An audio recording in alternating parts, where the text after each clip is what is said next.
Okay, so this is Morton 0245, and today we're taking a look at Snow Job.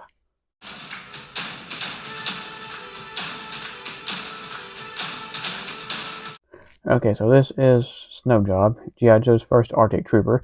He was first available in 1983. He was also available in 1984, and he was discontinued in 1985. But Snow Job did have a replacement in 1985 in the form of Frostbite here, who was the driver of the Snowcat. And then in 1986, he also had another counterpart form of Iceberg. Now there was also in 1987 there was Avalanche, which unfortunately I don't have, and in 1988 there was Blizzard, and in 1988 there was also a second version of Frostbite, which I don't have either. Although Snow Job is not necessarily a vehicle driver, he is often associated with the Polar Battle Bear. Let me zoom in a little bit. Which is, based on a real life vehicle, which it will get its own review, but this is not going to be a review of today, but which I actually have two versions of. I actually have a Canadian version as well. Okay, so let's take a look at Snow Job's accessories, starting with his rifle here. It's kind of tight fit in his hand. This figure's got some loose knee joints, so he's going to kind of try to topple, so I'm going to have to bend him forward. We kind of just move him out of the way. Okay, so he comes with this rifle, which the card contents call a XMLR3A rifle, which this rifle is the successor to the rifle that came with 1982 Flash, and which was the XMLR1A rifle, which you figure this would be a 2A, but it's a 3A. But this rifle is used a lot in G.I. Joe media, which this rifle would be a little more reliable in the fact that it's not got a core connected to a backpack that could get cut and then render the weapon completely useless. But which Duke was originally intended to come with this rifle, which he's seen holding like on his card art, and there was also a lot of different versions of this rifle. There was weapon pack versions, and this rifle was used a lot in the Samba animated series, so it was a pretty popular rifle. Snow Job also comes with a backpack with skis, which to demonstrate that I got some extra skis and ski poles here. I'll show you in a minute, but you can unpack those, which got an extra backpack here. As you can see, it's an extra backpack, and it's what it would look like without the ski poles. Those poles, the skis and stuff are hard to unpack from this, so that's why I'm just going to show you the extra one without it. You can see the details on here are pretty nice. There's some pockets on here and pouches, and the back to the peg to stick in the figure's back. And there's peg holes for the skis, and slots for his ski poles, which is kind of like a real life backpack like you would have for something like this. It's got like a handle on it up here, and now the skis are just kind of white plastic, no paint details, but you can see there's a peg on there for put Snow Job's foot onto, and there's a little bit of detail there too where his feet would go onto the skis. Now the skis are kind of thin plastic, and for example here I do have an extra third ski, which is broken in half, as you can see. So I'd be kind of wary of that, and make sure you don't got one that's cracked. If you order one, make sure it's in good shape and not cracked or snapped somewhere. So this could happen very easily, so just be very careful when removing your skis from the backpack. And it also comes with the ski poles here, as you can see, which these ski poles are what you would use to keep yourself balanced when you're on skis. They won't come flying off of it, and which has also got like hand loops you can stick your hands through here, like a real life ski pole would have. Which, believe it or not, I actually seen a ski pole at a flea market the other day. Which down here where I live is kind of unusual. We don't really need ski poles because it don't snow down here enough to need stuff like this, but still pretty cool. See the detail, there's like the spike on the end, like a ski pole would have. So let me get Snow Job geared up with these. I'll show you how he looks with all the ski poles and everything. Okay, so here's Snow Job with the ski poles and his skis, Which, yeah, this is actually pretty cool. This was a cool selling point of this figure, and you could do this.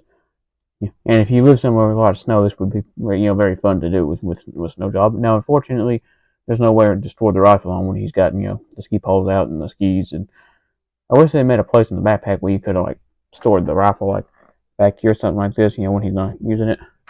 But other than that, though, I mean, it's a pretty cool look.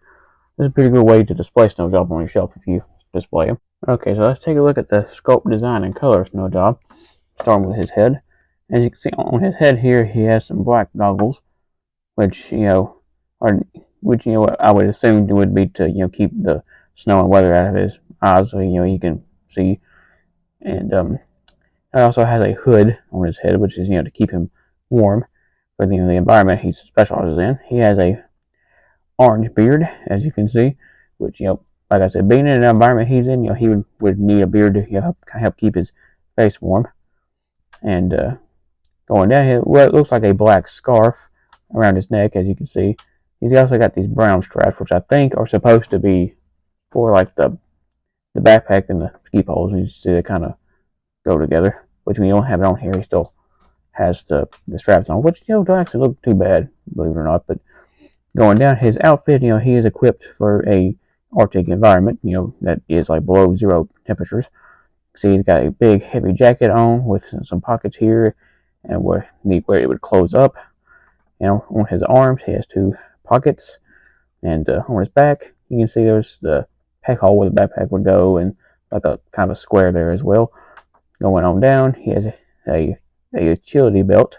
It's got one of them old school military belt buckles. Which I actually have a military belt like that. It's got one of them buckles, but it's not in this color. It's like a green, so it's more like a jungle belt. But see, that's the bottom of his jacket there as well. That goes on his waist piece. And also, you can see the jacket continues around with the belt. And on his rear end, it says Made in Hong Kong. And going down his arms, just standard, but he's also got some gloves on with a pocket. Pretty cool, because, he's going to need to keep his hands warm so he won't get frostbite. Which I'm not talking about G.I. Joe frostbite. I'm talking about the, condition you can get when you lose, your fingers and stuff and you get too cold.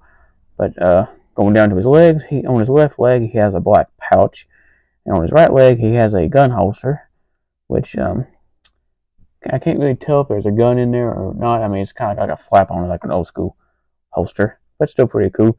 It'd been cool if they would have made a working holster. There was something back in the 80s and they didn't really do. The only figure they made that actually had a working gun holster was Chuckles. Going down to his lower leg, he has a pouch here, and also another pouch on his other leg, inside of his leg somewhere. It says 1983 Hasbro. And for his boots, he has standard white boots on, which I would assume would be insulated boots, because again, you want to keep your feet warm. You don't want to get frostbite and end up losing your toes or something. That'd be very bad. So he actually has pockets on both sides. I forgot to mention there. Okay, so let's go over Snow Job's articulation. He had the standard articulation for figures in 1983. He had a swivel at the head. He had a hinge at the elbow and a swivel. He also had a swivel arm articulation, which was the new articulation added in 1983. He also had a rubber, his held together with a rubber O-ring so he could rotate all around, good range of motion. He also had a ball joint at the hip and a bend at the knee. Okay, so let's take a look at Snow Job's file card. The file card was, cut off from the back of the card, which the figure is packaged on. As you can see, it has the thing that says new swivel arm battle grip. You can see that's part of Snow Job's artwork. As you can see, that's his legs and his feet and his skis. The artwork would have continued up from here if it wasn't cut out. Now, this card wasn't cut out the best, but I mean, I've seen worse ones that were, it was, some of these were cut really bad. So, I mean, worse, not worse. I messed up there a little bit, but okay. So it says Arctic Trooper, code name Snow Job, file name Moore. Harlan W. Moore. I'm reading the wrong way. There's his serial number, primary military specialty, Arctic Ski Patrol, secondary military specialty, rifle instructor, Birthplace, Rutland, Vermont. Grade E6 Sergeant. His got a kind of a back like a brief story here. Snow Job was a major Olympic battleathon contender.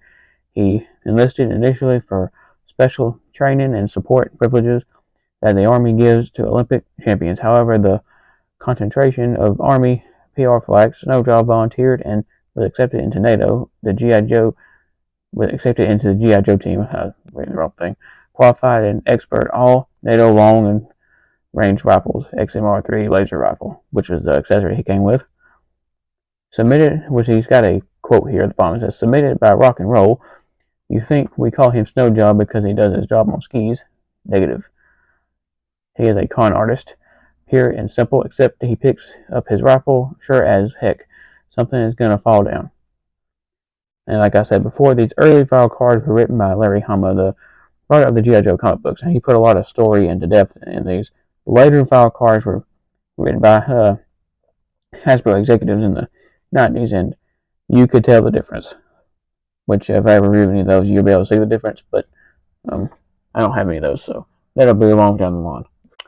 Okay, for Snow Job's media appearances, he appeared in many issues of the G.I. Joe comic books, as well as of Somebody Made series. I'm not sure if he made it in the transition over to the DK Made series. Because in the late 80s, early 90s, Snow Job would have been long forgotten by then, because most kids who bought and played with Snow Job would have been done growing up, graduating high school by the time the DK Made series. Okay, so what do I think of this figure overall? I give it a 10 out of 10. In a top tier, because I really like this figure, and just in the really real life aspects of it make it really really cool. And now trying to adjust my camera here a little bit. Now there are a few little problems I do have with this figure, which mine is just just a few little personal things, like the knee joint on mine are a little bit loose. That's just wear and tear and stuff. And also, I don't like the fact you can't store his rifle like on his backpack when he's got the skis and stuff out. That's kind of a little nitpick of mine too. But other than that, still pretty cool. Now, when I was younger, I didn't really have a need for winter specials as I did like jungle and stuff like that. And the reason for that is down here where I live in the kind of the deep south part of the U.S. It gets really hot and humid in the summertime. And these three would have a heat stroke and all the stuff they're wearing. So the jungle specialists and were more equipped for my kind of environment. So but still, I still had some winter specialists, and and I still enjoyed them. And so if you like this, give me a thumbs up. That'll help me out a lot. And don't forget to hit that subscribe button. And until next time.